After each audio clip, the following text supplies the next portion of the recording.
ਬਹੁਤ ਸਾਰੇ ਲੋਕੀ ਜਿਹੜੇ ਇੱਥੇ ਆਏ ਸੀਗੇ PR ਦੇ ਖੁਆਬ ਦੇ ਨਾਲ ਉਹ PR ਨਹੀਂ ਬਣਨਗੇ ਅੰਡਰ ਇਕਨੋਮਿਕ ਕਲਾਸ। ਸਾਡੇ ਕੋਲੇ ਓਵਰ 1 ਮਿਲੀਅਨ 6 ਲੱਖ ਦਾ ਵਰਕ ਪਰਮਿਟ ਹੈਗੇ, 7 ਲੱਖ ਦਾ ਇੰਟਰਨੈਸ਼ਨਲ ਸਟੂਡੈਂਟਸ ਹੈਗੇ ਇੱਥੇ। ਪਰਮਨੈਂਟ ਰੈਜ਼ੀਡੈਂਸ ਦਾ ਲੈਵਲ 5 ਲੱਖ ਆ ਤੇ 70% ਆਪਾਂ ਇਕਨੋਮਿਕ ਕਲਾਸ ਕਹਿ ਸਕਦੇ, ਯਾਨੀ ਕਿ 2 ਲੱਖ ਕਰੀਬ ਜਾਂ 3 ਲੱਖ ਵੀ ਮੰਨ ਲਓ। ਇਹਦਾ ਮਤਲਬ ਆ ਜੇ 1.3 ਮਿਲੀਅਨ ਟੈਂਪਰੇਰੀ ਰੈਜ਼ੀਡੈਂਟਸ ਆ, ਹਾਂਜੀ, ਉਹ ਸਾਰੇ ਤਾਂ PR ਪਰਮਨੈਂਟ ਰੈਜ਼ੀਡੈਂਟਸ ਨਹੀਂ ਬਣ ਸਕਦੇ। ਇਨकी ਫਿਤਰਤ में ये बेवफाई है। ਸਾਡੇ ਜਿਹੜੇ ਵਿਚਾਰੇ ਇੰਟਰਨੈਸ਼ਨਲ ਸਟੂਡੈਂਟਸ ਹੈਗੇ ਇੱਥੇ ਜਾਂ ਟੈਂਪਰੇਰੀ ਫੋਰਨ ਵਰਕਰਸ ਆ, ਇਹਨਾਂ ਨੂੰ ਆਪਾਂ ਬਲੇਮ ਕਰਦੇ ਵੀ ਹੁਣ ਇਹਨਾਂ ਦਾ ਕੀ ਕਸੂਰ ਆ ਵੀ ਟੋਰਾਂਟੋ ਦੇ ਵਿੱਚ ਇੱਕ ਡੀਟੈਚਡ ਹਾਊਸ $2 ਮਿਲੀਅਨ ਦਾ ਹੈਗਾ। ਹੁਣ ਜਿਹੜੇ ਇੰਡੀਅਨ ਇੰਟਰਨੈਸ਼ਨਲ ਸਟੂਡੈਂਟਸ ਹੈਗੇ ontario ਦੇ ਵਿੱਚ ਜੀ, ਉਹ ਜ਼ਿਆਦਾ ਉਹਨਾਂ ਦੀ ਟਿਊਸ਼ਨ ਦੇ ਕੰਟਰੀਬਿਊਟ ਮੋਰ, ਉਹ ਜ਼ਿਆਦਾ ਖਰਚਾ ਚੱਕਦੇ ਆ ਯੂਨੀਵਰਸਿਟੀਜ਼ ontario ਦੇ ਵਿੱਚ ਦੈਨ ਦਾ ontario ਸਰਕਾਰ। ਜਿੰਨਾ ਫੰਡਿੰਗ ontario ਸਰਕਾਰ ਉਹ ਯੂਨੀਵਰਸਿਟੀਜ਼ ਨੂੰ ਦਿੰਦੇ ਆ ਜਾਂ DLIs ਨੂੰ ਦਿੰਦੇ ਆ ਜਾਂ ਕਾਲਜਿਸ ਨੂੰ ਦਿੰਦੇ, ਇੰਡੀਅਨ ਸਟੂਡੈਂਟਸ ਉਹ ਤੋਂ ਜ਼ਿਆਦਾ ਦਿੰਦੇ ਆ। ਜੇ ਕੋਈ ਬੈਕ ਛਿੱਕ ਮਾਰਦਾ ਫੈਡਰਲ ਗਵਰਨਮੈਂਟ ਨੂੰ ਜ਼ੁਕਾਮ ਲੱਗੂਗਾ। ਐਂਡ ਸੋ ਉਹ ਕਹਿ ਰਹੇ ਵੀ ਇਹ ਇਮੀਗ੍ਰੇਸ਼ਨ ਲੈਵਲ ਸਾਡੇ ਵਾਸਤੇ ਸਹੀ ਨਹੀਂ ਹੈਗੇ। ਤੁਸੀਂ ਕੈਨੇਡਾ ਆਉਣਾ ਚਾਹੁੰਦੇ ਹੋ, ਤੁਹਾਨੂੰ ਸ਼ਾਇਦ ਸੋਚਣਾ ਚਾਹੀਦਾ। ਐਡਵੋਕੇਟ ਰਾਜ ਸ਼ਰਮਾ ਸਾਹਿਬ ਕਿੰਗਸ ਕਾਉਂਸਲ ਸਾਡੇ ਨਾਲ ਟੈਲੀਫੋਨ ਰਾਹੀਂ ਜੁੜ ਗਏ ਨੇ ਤੇ ਪਹਿਲਾਂ ਉਹਨਾਂ ਦਾ ਸਵਾਗਤ। ਸ਼ਰਮਾ ਜੀ, ਜੀ ਆਇਆਂ ਨੂੰ sir, good morning. Good morning Pandit Sahib. Government ਨੇ ਜਾਂ ਆਪਾਂ ਕਹਿ ਲਈਏ ਕਿ ਫੈਡਰਲ ਇਮੀਗ੍ਰੇਸ਼ਨ ਡਿਪਾਰਟਮੈਂਟ ਨੇ ਆਪਣਾ 2024-26 ਤੱਕ ਦਾ ਇਮੀਗ੍ਰੇਸ਼ਨ ਲੈਵਲ ਪਲਾਨ ਇਸ਼ੂ ਕੀਤਾ। ਪਹਿਲਾਂ ਤਾਂ ਓਪਨਿੰਗ ਰਿਮਾਰਕਸ ਇਹਦੇ ਬਾਰੇ। ਇਹ ਸਾਡਾ ਚੌਥਾ ਜਾਂ ਪੰਜਵਾਂ ਇਮੀਗ੍ਰੇਸ਼ਨ ਮਿਨਿਸਟਰ ਆ ਸਰਕਾਰ ਦਾ ਜੀ, ਮਿਨਿਸਟਰ ਮਿਲਰ। ਹੁਣ ਤਾਂ ਮੈਨੂੰ ਵੀ ਥੋੜੀ ਜਿਹੀ ਗਿਣਤੀ ਭੁੱਲ ਗਈ ਕਿੰਨੇ ਮਿਨਿਸਟਰ ਆ ਗਏ। ਹੁਣ ਇੱਕ ਪਾਸੇ ਕਹਿ ਰਹੇ ਵੀ ਇਮੀਗ੍ਰੇਸ਼ਨ ਸਾਡੇ ਕੰਟਰੀ ਵਾਸਤੇ, ਕੈਨੇਡਾ ਵਾਸਤੇ ਬਹੁਤ ਮਹੱਤਵਪੂਰਨ, ਕਾਫੀ ਖਾਸ ਗੱਲ ਹੈ, ਅਹਿਮ ਚੀਜ਼ ਹੈ, but at the same time 5 minister ਤੇ ਆਈ ਥਿੰਕ 7 ਸਾਲ ਦੇ ਵਿੱਚ ਜੀ ਜੀ। ਐਂਡ ਸੋ ਹਰ ਸਾਲ ਇਹ ਲਾਜ਼ਮੀ ਹੁੰਦਾ, ਕੋਈ ਵੀ ਮਿਨਿਸਟਰ, ਜੋ ਵੀ ਮਿਨਿਸਟਰ, ਕੀ ਪਤਾ ਅਗਲੇ ਸਾਲ ਕੌਣ ਮਿਨਿਸਟਰ ਹੋਊਗਾ, ਬਟ ਹਰ ਇਮੀਗ੍ਰੇਸ਼ਨ ਮਿਨਿਸਟਰ ਇੱਕ ਵਾਰੀ ਸਾਲ ਦੇ ਵਿੱਚ ਪਾਰਲੀਮੈਂਟ ਦਾ ਇੱਕ ਰਿਪੋਰਟ ਕਰਦੇ ਆ, ਉਹ ਇਮੀਗ੍ਰੇਸ਼ਨ ਲੈਵਲ ਜਾਂ ਪਲਾਨ ਦਾ ਐਲਾਨ ਕਰਦੇ ਆ ਜੀ ਜੀ। ਨਾਓ ਮੈਨੂੰ ਥੋੜਾ ਜਿਹਾ ਇਤਰਾਜ਼ ਹੈ ਟੂ ਯੂਜ਼ ਦ ਲਫ਼ਜ਼ ਪਲਾਨ, ਕਿਉਂਕਿ ਪਲਾਨ ਮੇਰੇ ਦਿਮਾਗ ਦੇ ਵਿੱਚ ਪਲਾਨ ਦਾ ਮਤਲਬ ਹੈ details, and this is a plan to have a plan. Yeah. And so that's a critical distinction. I don't know ਵੀ ਇਹਨੂੰ ਆਪਾਂ ਪਲਾਨ ਕਹਿ ਸਕਦੇ ਕਿ ਨਹੀਂ ਕਹਿ ਸਕਦੇ। ਅਸੀਂ ਇਹ ਕਹਿ ਸਕਦੇ ਵੀ ਇਹ announcement of immigration levels, ਤੇ ਉਹ ਕਹਿ ਰਹੇ that it's, let's say it's a bit of a pullback।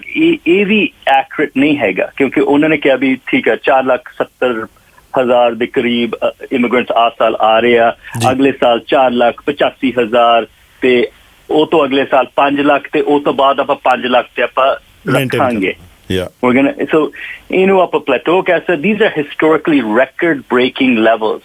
100 ਸਾਲ ਪਹਿਲਾਂ ਸ਼ਾਇਦ ਤੁਹਾਨੂੰ ਜਾਣਾ ਪੈਣਾ to see numbers like this.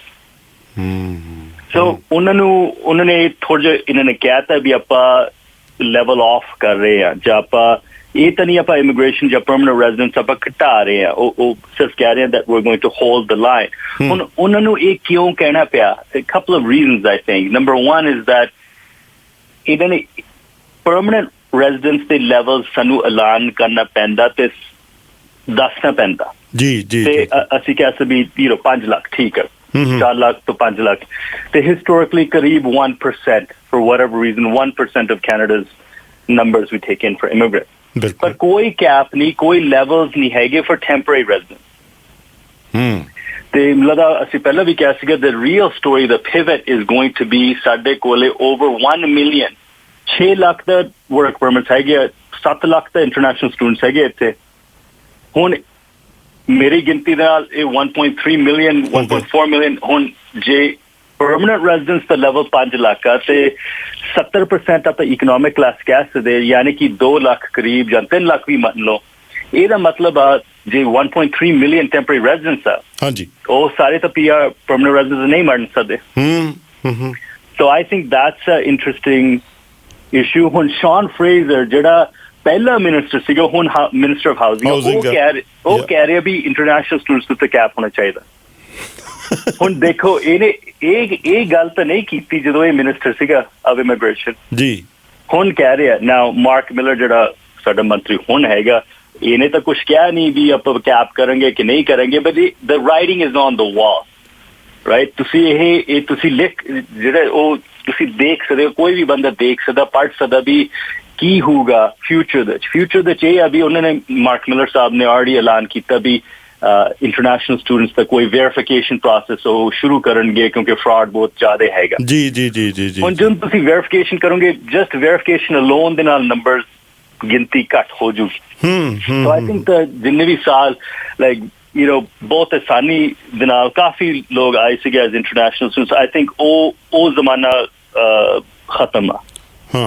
ਨਹੀਂ ਜ਼ਮਾਨਾ ਤਾਂ ਮੈਂ ਤੁਹਾਡੀ ਗੱਲ ਸਮਝਦਾ, ਵੈਸੇ ਹੀ ਚਲੋ ਕਿਉਂਕਿ PR ਲੈਣੀ ਕਿਹੜੀ ਖਾਲਾ ਜੀ ਦਾ ਵਾੜਾ ਆ, ਜ਼ਮਾਨਾ ਤਾਂ ਮੈਨੂੰ ਨਹੀਂ ਲੱਗਦਾ ਕਿ ਕਦੀ ਵੀ ਇੰਨਾ ਈਜ਼ੀ ਸੀਗਾ। ਪਰ ਹੁਣ ਸ਼ਰਮਾ ਜੀ ਗੱਲ ਇਹ ਆ, ਤੁਹਾਨੂੰ ਕੀ ਲੱਗਦਾ ਵੈਸੇ ਇੱਕ ਕ੍ਰਿਟੀਕਲੀ ਜੇ ਮੈਂ ਤੁਹਾਨੂੰ ਪੁੱਛਾਂ ਕਿ ਰਾਤੋਂ ਰਾਤ ਇਹੋ ਜਿਹਾ ਕਿਹੜਾ ਇਹ ਕੋਈ ਰੋਟੀ ਖਾ ਲੈਂਦੇ ਆ, ਪਾਣੀ ਪੀ ਲੈਂਦੇ ਆ ਇਹੋ ਜਿਹਾ ਜਿਹੜਾ ਜਿੱਦਾਂ ਹੁਣ ਸ਼ੌਨ ਫਰੇਜ਼ਰ ਸਾਹਿਬ ਇੰਨਾ ਚਿਰ ਮਿਨਿਸਟਰ ਰਹੇ ਔਰ ਉਹ ਜਦੋਂ ਬੀਇੰਗ ਇਮੀਗ੍ਰੇਸ਼ਨ ਮਿਨਿਸਟਰ ਉਹਨਾਂ ਦਾ ਇੱਕੋ ਜ਼ੋਰ ਲੱਗਾ ਰਿਹਾ। ਮੇਰੇ ਨਾਲ 3 ਵਾਰੀ ਇੰਟਰਵਿਊ ਉਹਨਾਂ ਨੇ ਕੀਤੀ, ਕਹਿੰਦੇ ਵੀ ਆਪਾਂ ਸਟੂਡੈਂਟਸ ਲੈ ਕੇ ਆਉਣੇ। The moment he became housing minister ਉਹ ਕਹਿੰਦੇ ਆ ਕਿ ਇਹ ਆਪਾਂ ਨੂੰ ਇਹ ਰੋਕਣੇ ਚਾਹੀਦੇ ਆ। ਇਹ ਇਹੋ ਜਿਹਾ ਕਿਹੜਾ ਲੰਗਰ ਪਾਣੀ ਛਕ ਲੈਂਦੇ ਰਾਤੋਂ ਰਾਤ, ਕਦੀ ਤੁਹਾਨੂੰ ਅੰਦਾਜ਼ਾ ਜਿਹਾ ਲੱਗਾ?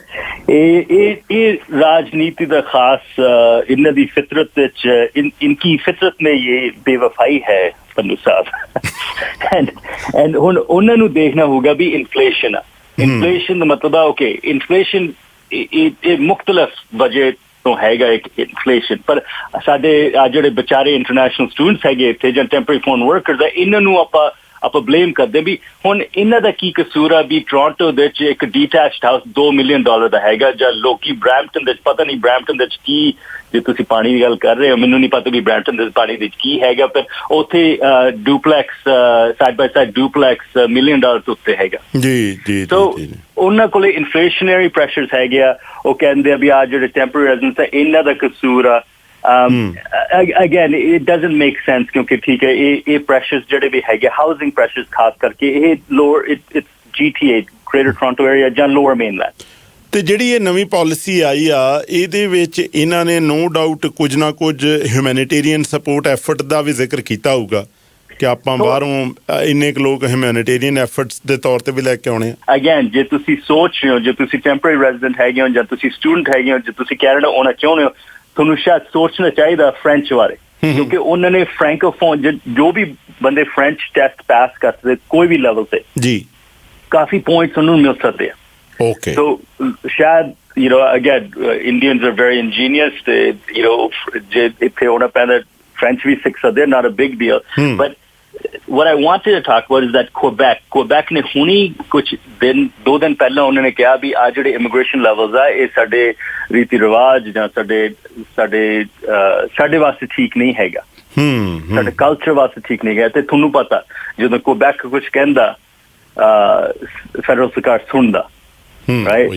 ਜੇ Quebec ਛਿੱਕ ਮਾਰਦਾ ਫੈਡਰਲ ਗਵਰਨਮੈਂਟ ਨੂੰ ਜ਼ੁਕਾਮ ਲੱਗੂਗਾ। ਐਂਡ ਸੋ ਉਹ ਕਹਿ ਰਹੇ ਵੀ ਇਹ ਇਮੀਗ੍ਰੇਸ਼ਨ ਲੈਵਲ ਸਾਡੇ ਵਾਸਤੇ ਸਹੀ ਨਹੀਂ ਹੈਗੇ।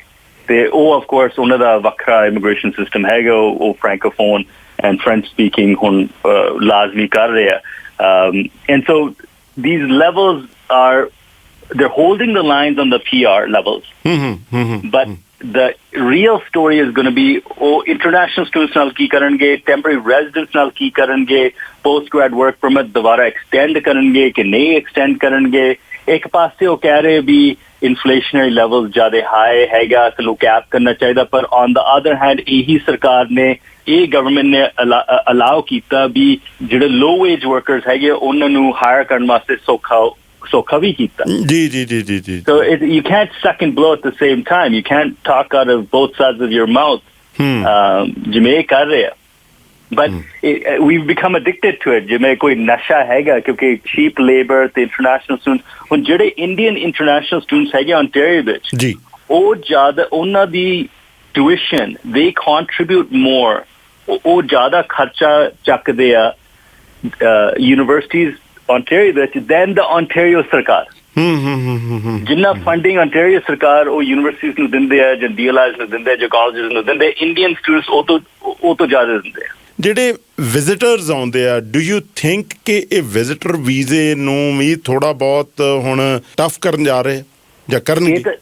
well couple of things. So January ਦੇ ਬਾਅਦ ਮਿਲੀ ਸੀਗੀ ਵੀ ਸਰਕਾਰ ਸੋਚ ਰਿਹਾ ਵੀ ਕੁਝ ਰਿਕੁਆਇਰਮੈਂਟਸ ਜਿਹੜੇ ਵੀ ਲਾਗੂ ਹੈਗੇ ਉਹ ਲਿਫਟ ਕਰਨਗੇ ਵਿਜ਼ਟਰ ਵੀਜ਼ਾ ਦੇ ਉੱਤੇ ਤੇ ਉਸ ਟਾਈਮ ਤੇ ਮੈਂ ਕਿਹਾ ਸੀਗਾ ਵੀ ਇਹ ਹੋ ਹੀ ਨਹੀਂ ਸਕਦਾ ਕਿਉਂਕਿ ਜੇ ਉਹ ਲਿਫਟ ਕਰਨਗੇ ਜੇ ਇੰਨਾ ਸੌਖਾ ਨਾਲ ਲੋਕੀ ਇੱਥੇ ਹੋਣਗੇ ਇਹਦਾ ਮਤਲਬ ਆ ਵੀ ਰੈਫਿਊਜੀ ਕਲੇਮ ਵਧਣਗੇ ਤੇ ਹੋਰ ਵੀ ਇਸ਼ੂਜ਼ ਹੋ ਜਾਣਗੇ ਕਾਫੀ ਸਟ੍ਰੈਸ ਹੋ ਜਾਊਗਾ ਸਿਸਟਮ ਦੇ ਉੱਤੇ ਤੇ ਇਨ ਫੈਕਟ ਉਹਨਾਂ ਨੇ ਉਹ ਰਿਕੁਆਇਰਮੈਂਟਸ ਲਿਫਟ ਕਰ ਲਏ ਠੀਕ ਹੈ ਜੀ ਠੀਕ ਹੈ and literally you see people ਜਿਨ੍ਹਾਂ ਕੋਲ establishment ਨਹੀਂ ਹੈਗਾ ਜਿਹੜੇ 23 24 25 ਸਾਲ ਦੇ ਨੌਜਵਾਨ ਹੈਗੇ ਉਹਨਾਂ ਨੂੰ ਵਿਜ਼ਟਰ ਵੀਜ਼ਾ ਮਿਲ ਰਿਹਾ ਜਿਹੜਾ ਪਹਿਲਾਂ ਆਪਾਂ ਨਹੀਂ ਦੇਖਿਆ ਫੋਰ ਐਗਜ਼ਾਮਪਲ ਠੀਕ ਹੈ so to get rid of the backlog ਉਹਨਾਂ ਨੇ ਵਿਜ਼ਟਰ ਵੀਜ਼ਾ ਥੋੜਾ ਜਿਹਾ ਸੌਖਾ ਕਰ ਲਿਆ for a limited period of time ਹੁਣ ਉਹ ਸਾਰੇ ਇੱਥੇ ਆ ਗਏ ਹੁਣ ਰੈਫਿਊਜੀ ਸਾਡੇ ਕੇਸ ਵਾਕਈ ਉਹ ਰੈਫਿਊਜੀ ਕੇਸ ਵੱਧ ਗਏ ਪਹਿਲਾਂ ਵੀ ਹੋ ਰਿਹਾ ਸੀਗੇ ਕੁਝ ਹੱਦ ਤੱਕ ਲੋਕੀ ਇੱਥੇ ਹੁੰਦੇ ਸੀਗੇ ਵਿਜ਼ਟਰ ਦੇ ਤੌਰ ਤੇ ਫਿਰ LMI ਲੈ ਕੇ ਵਰਕ ਪਰਮਿਟ ਵਾਸਤੇ ਅਪਲਾਈ ਕਰ ਰਹੇ ਸੀਗੇ ਕਈਆਂ ਨੂੰ ਮਿਲ ਗਿਆ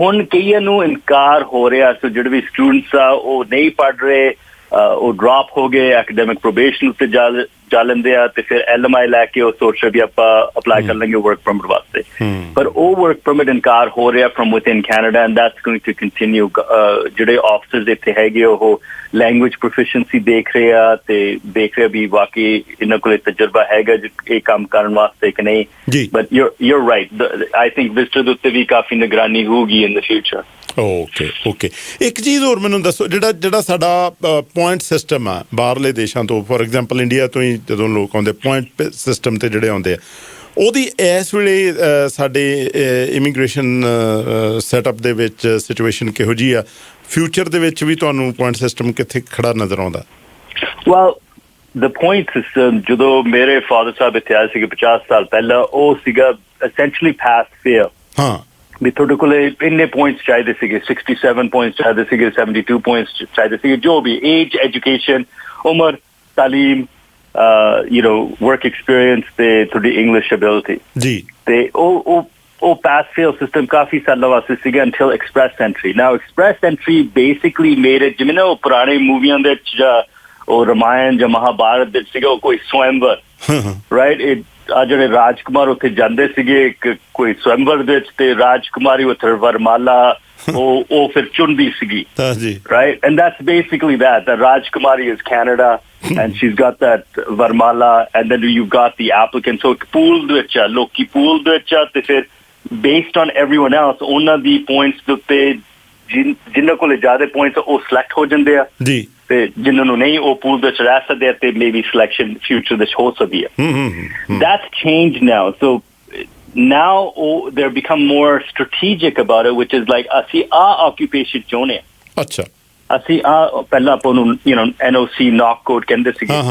so ਅਸੀਂ ਚਾਹੁੰਦੇ ਆਪਾਂ STEM ਚਾਹੁੰਦੇ ਆਪਾਂ health care ਚਾਹੁੰਦੇ ਆਪਾਂ logistics ਚਾਹੁੰਦੇ ਆਪਾਂ so now it's going to be much more targeted ਤੇ obviously ਲੋਕਾਂ ਨੂੰ ਨਹੀਂ ਪਤਾ ਵੀ ਅਗਲਾ ਡਰਾ ਦੇ ਵਿੱਚ ਕੌਣ ਚੁਣਨਗੇ ਕੌਣ ਨਹੀਂ ਚੁਣਨਗੇ ਤੇ it's going to be a lot more khudgarz I suppose to some degree we're going to be a little bit more ਆਪਾਂ ਨਿੱਜੀ ਖਿਆਲਾਤ ਵਿੱਚ ਆਪਾਂ ਕੈਨੇਡਾ ਦੇਖੂਗਾ ਵੀ ਸਾਨੂੰ ਕੀ ਚਾਹੀਦਾ ਤੇ ਅਸੀਂ ਉਹਨਾਂ ਨੂੰ ਹੀ ਚਾਹੁੰਦੇ ਹਾਂ we don't want simple business administration we don't want a botany professor from Pune we want an IT guy from Hyderabad or Bangalore ਪਹਿਲਾਂ ਜਿਹੜੀ ਦੁਲਹਨ ਸੀਗੀ ਉਹ ਮਤਲਬ ਥੋੜਾ ਜਿਹਾ ਫਰਾਕ ਦਿਲੀ ਦੇ ਨਾਲ ਵਰਮਾਲਾ ਪਾ ਦਿੰਦੀ ਸੀ ਹੁਣ ਉਹਦੇ ਕੋਲ ਆਪਸ਼ਨਸ ਜ਼ਿਆਦਾ ਨੇ ਆਪਸ਼ਨਸ ਜ਼ਿਆਦਾ ਤੇ ਹੁਣ ਸਿਲੈਕਸ਼ਨ ਲੋਕੀ ਜ਼ਿਆਦਾ ਬੇਅਰ ਇਨ ਮਾਈਂਡ ਕਾਫੀ ਲੋਕ ਮੈਨੂੰ ਪੁੱਛਦੇ ਆ ਵੀ ਐਕਸਪ੍ਰੈਸ ਐਂਟਰੀ ਬਾਰੇ ਤੇ ਇਹ ਜਿਹੜੇ ਰਿਕੁਆਇਰਮੈਂਟਸ ਹੈਗੇ ਏਜ ਐਜੂਕੇਸ਼ਨ ਲੈਂਗੁਏਜ ਪ੍ਰੋਫੀਸ਼ੀਐਂਸੀ ਤੇ ਵਰਕ ਐਕਸਪੀਰੀਅੰਸ ਕਿੰਨੇ ਕੁ ਲੋਕ ਹੈਗੇ ਆ ਪੰਨੂ ਸਾਹਿਬ ਜਸਟ ਸਿਰਫ ਇੰਡੀਆ ਦੇ ਵਿੱਚ ਜਿਨ੍ਹਾਂ ਕੋਲੇ 6.0 ਆਈਲੈਟਸ ਆ ਤੇ ਮਾਸਟਰਸ ਡਿਗਰੀ ਆ ਤੇ 30-32 ਸਾਲ ਦੇ ਹੋਣਗੇ ਕਿੰਨੇ ਹੋਣਗੇ ਮੇਰੇ ਗਿਣਤੀ ਦੇ ਨਾਲ probably 40 ਮਿਲੀਅਨ ਤੋਂ ਜ਼ਿਆਦਾ ਤੇ ਇਹੋ ਜਿਹੇ ਲੋਕ ਇੰਡੀਆ ਦੇ ਹੋਣਗੇ ਹੁਣ obviously that means ਇਹ ਕ੍ਰਾਈਟੇਰੀਆ ਦੇ ਨਾਲ it's not enough for selection ਤੇ ਇਹ ਤਾਂ ਇੰਡੀਆ ਕੱਲਾ ਇੰਡੀਆ ਇਹ ਕੋਈ ਹੋਰ ਦੇਸ਼ ਕੋਈ ਹੋਰ ਮੁਲਕ ਦਾ ਮੈਂ ਗੱਲ ਨਹੀਂ ਕਰ ਰਿਹਾ so that's why ਜਿੰਨੇ ਵੀ ਲੋਕੀ ਕਹਿ ਰਹੇ ਵੀ ਹਾਂ point system ਹੈਗਾ but like you got to understand that you are competing against the competition is 200 million Indians that could meet the minimum requirements of immigration to Canada. ਇਹ ਗੱਲ ਪੱਕੀ ਹੈ ਜੀ, ਇਹ ਤਾਂ ਬੜੇ ਆਰਾਮ ਨਾਲ ਕਰ ਸਕਦੇ ਆਪ। ਸ਼ਰਮਾ ਜੀ, ਮੈਂ ਇੱਕ ਬੜਾ ਹਾਈਪੋਥੈਟੀਕਲ ਸਿਚੁਏਸ਼ਨ ਜੀ ਲੈ ਕੇ ਜੇ ਤੁਹਾਡੇ ਕੋਲ ਆਵਾਂ, ਇੱਕ ਕੁਐਸਚਨ ਤੁਹਾਨੂੰ ਪੁੱਛਾਂ ਕਿ ਜੇ ਇੰਨਾ ਹੀ ਜ਼ਿਆਦਾ ਇਮੀਗ੍ਰੇਸ਼ਨ ਦਾ ਕੰਮ ਹੈ ਐਂਡ ਇੰਨੀ ਜ਼ਿਆਦਾ ਸਟ੍ਰੈਸ ਹੈ ਔਰ ਹਰ ਸਾਲ ਇਹ ਨਵੀਂ ਪਾਲਿਸੀ ਲੈ ਕੇ ਆਉਂਦੇ ਆ, ਕੀ ਜਿਹੜੀਆਂ ਕਲਾਸਿਸ ਨੇ ਇਮੀਗ੍ਰੇਸ਼ਨ ਦੇ ਵਿੱਚ ਆਪਾਂ ਇੱਕ ਜਿਹਨੂੰ ਕਹਿੰਦੇ ਇਕਨੋਮਿਕ, ਇੱਕ ਨੋਨ ਇਕਨੋਮਿਕ, ਜਿਹਨਾਂ ਨੂੰ ਆਪਾਂ ਕਹਿ ਲਈਏ ਕਿ ਟੈਕਨੀਕਲ ਜਿਹੜੇ ਸੈਕਟਰ ਵਾਲੇ ਨੇ, ਕੀ ਫਿਰ ਇਹ ਫੈਡਰਲ ਮਿਨਿਸਟਰੀ ਅੱਧੋ ਅੱਧ ਨਹੀਂ ਕਰ ਦੇਣੀ ਚਾਹੀਦੀ? ਥੋੜ੍ਹਾ ਕੰਮ ਇੱਕ ਮਿਨਿਸਟਰ ਵਿਚਾਰਾ ਜਿਹੜਾ ਇੰਨਾ ਮੋਢਿਆਂ ਦੇ ਉੱਤੇ ਭਾਰ ਰੱਖਿਆ ਉਹਦੇ, ਫਿਰ ਕੀ ਆ, ਕੈਨੇਡੀਅਨਸ ਦੀ ਜੇਬ ਦੇ ਉੱਤੇ ਇੱਕ ਮਿਨਿਸਟਰ ਦਾ ਨਵਾਂ ਖਰਚਾ ਹੀ ਪੈ ਜੂ ਨਾ, ਆਪਾਂ ਉੱਧਰੋਂ ਫੀਸਾਂ ਵਧਾ ਦਈਏ।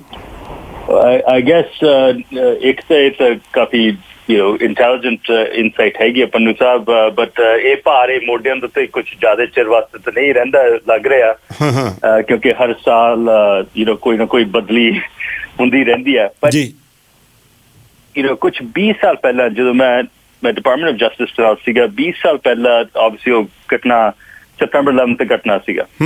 ਉਸ ਤੋਂ ਬਾਅਦ ਮੈਂ ਇਮੀਗ੍ਰੇਸ਼ਨ ਰੈਫਿਊਜੀ ਬੋਰਡ ਦੇ ਨਾਲ ਮੈਂ ਆਫਿਸਰ ਫਿਰ ਟ੍ਰਾਂਸਫਰ ਹੋ ਗਿਆ। ਉਹ ਸਤੰਬਰ 11 ਤੋਂ ਬਾਅਦ ਉਹਨਾਂ ਨੇ ਇੱਕ ਨਵੀਂ ਕਾਨੂੰਨ ਦਾ ਐਲਾਨ ਕੀਤਾ ਤੇ ਉਹਨਾਂ ਨੇ ਐਕਚੁਅਲੀ ਇਮੀਗ੍ਰੇਸ਼ਨ ਨੂੰ ਉਸ ਟਾਈਮ ਤੇ ਸਪਲਿਟ ਕਰ ਲਿਆ ਸੀਗਾ ਟੂ ਜਿਹੜਾ ਆਪਾਂ ਹੁਣ IRCC ਕਹਿੰਦੇ ਆ, ਪਹਿਲਾਂ ਆਪਾਂ ਸਿਟੀਜ਼ਨਸ਼ਿਪ ਇਮੀਗ੍ਰੇਸ਼ਨ ਕੈਨੇਡਾ ਕਹਿੰਦੇ ਹੁੰਦੇ ਸੀਗੇ, and CBSA Canada Border Services Agency. So ਇੱਕ ਪਾਸੇ ਜਿਹੜੇ ਵੀ ਤੁਸੀਂ ਅਸੀਂ ਸੈਟਲਮੈਂਟ ਦੀ ਕਹਿ ਸਕਦੇ, ਤੁਸੀਂ ਅਪਲਾਈ ਕਰੋਗੇ ਤਾਂ ਤੁਹਾਨੂੰ ਸਟੈਟਸ ਮਿਲਦਾ, ਤੇ ਦੂਸਰੇ ਪਾਸੇ ਜੇ ਤੁਸੀਂ ਕੁਝ ਕਾਨੂੰਨ ਦੇ ਉਲੰਘਣ ਕਰੋਗੇ ਤੇ ਤੁਹਾਨੂੰ ਜਾਂ ਇਨਐਡਮਿਸਿਬਲ ਹੈਗੇ ਹੋ ਜਾਂ ਤੁਹਾਨੂੰ ਕੈਨੇਡਾ ਨੂੰ ਬਾਹਰ ਭੇਜਣ ਦੀ ਜਿਹੜੀ ਜ਼ਿੰਮੇਵਾਰੀ ਹੈਗੀ ਹੈ ਜਾਂ ਐਨਫੋਰਸਮੈਂਟ, ਉਹ ਹੈਗਾ CBSA। So you are correct, ਇਹ ਬਟਵਾਰਾ ਪਹਿਲਾਂ ਵੀ ਹੋ ਚੁੱਕਿਆ। ਉਹ ਅੱਛਾ, 20 ਸਾਲ ਪਹਿਲਾਂ ਇਹ ਪਹਿਲਾਂ ਇੱਕ ਡਿਪਾਰਟਮੈਂਟ ਹੁੰਦਾ ਸੀਗਾ ਤੇ ਇਹਦਾ ਬਟਵਾਰਾ ਹੋ ਗਿਆ। I think maybe you are correct, ਕਿਉਂਕਿ ਜਿਹੜਾ ਇਕਨੋਮਿਕ ਕਲਾਸ ਆ ਤੇ ਜਿਹੜਾ ਨਾਨ ਇਕਨੋਮਿਕ ਕਲਾਸ ਹੈ, ਇਹ ਬਹੁਤ ਫਾਸਟ ਹੈ ਇਹ ਦੋ ਚੀਜ਼ਾਂ ਦੇ ਵਿੱਚ।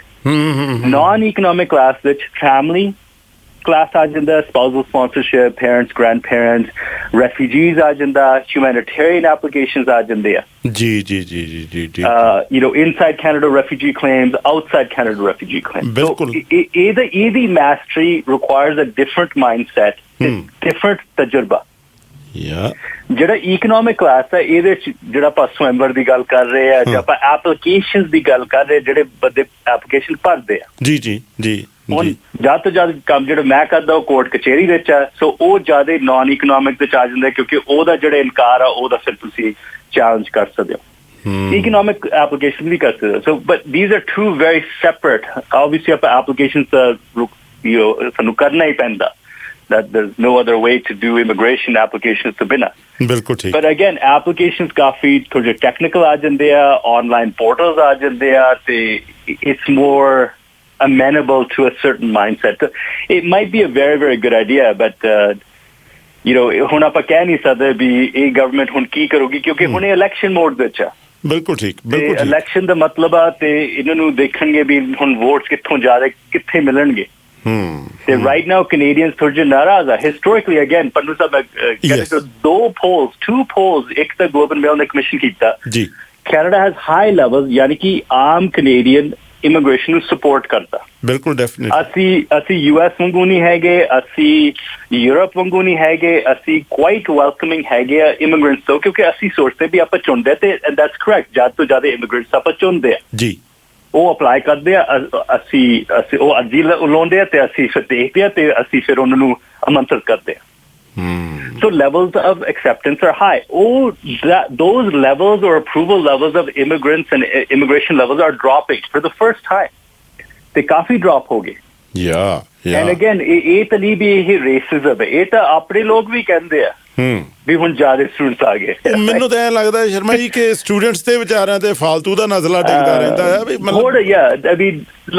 but at the end of the day, Pannu Sahib, this is Brexit which Brexit was nativist sentiment, because ਜਿਹੜੇ ਵੀ ਲੋਕੀ ਆਉਂਦੇ ਸੀਗੇ ਉਸ ਟਾਈਮ ਤੇ, ਲੈਟਸ ਸੇ ਪੋਲੈਂਡ ਤੋਂ ਲੋਰੀ ਡਰਾਈਵਰਸ ਆ ਰਹੇ ਸੀਗੇ, ਉਹ €3 ਘੰਟੇ ਘੱਟ ਦਾ ਕੰਮ ਕਰ ਰਹੇ ਸੀਗੇ, ਇਸ ਕਰਕੇ ਕਾਫੀ ਲੋਕ ਅਪਸੈਟ ਹੋ ਰਹੇ।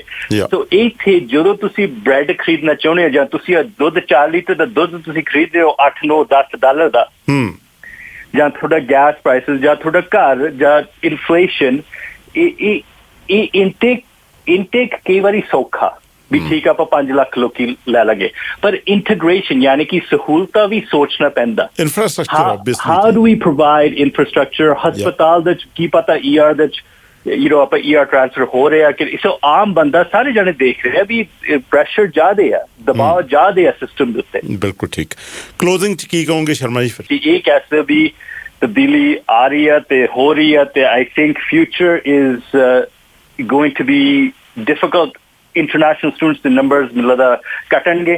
I think temporary residents the numbers ਘਟਣਗੇ। I think ਬਹੁਤ ਸਾਰੇ ਲੋਕੀ ਜਿਹੜੇ ਇੱਥੇ ਆਏ ਸੀਗੇ PR ਦੇ ਖੁਆਬ ਦੇ ਨਾਲ ਉਹ PR ਨਹੀਂ ਬਣਨਗੇ under an economic class। But on the other hand election ਆ ਰਿਹਾ, ਇਹਦਾ ਮਤਲਬ ਆ ਵੀ family class ਦੁਬਾਰਾ ਉਹ ਖੋਲਣਗੇ hopefully next 2 years ਲਗਾਤਾਰ। So let's hope and pray for some positive developments as well. Yeah ਬਿਲਕੁਲ sir, hope and pray, that's all what we can do। ਬਾਕੀ ਤੇ ਸਾਰਾ ਕੁਝ politicians ਨਹੀਂ ਕਰਨਾ।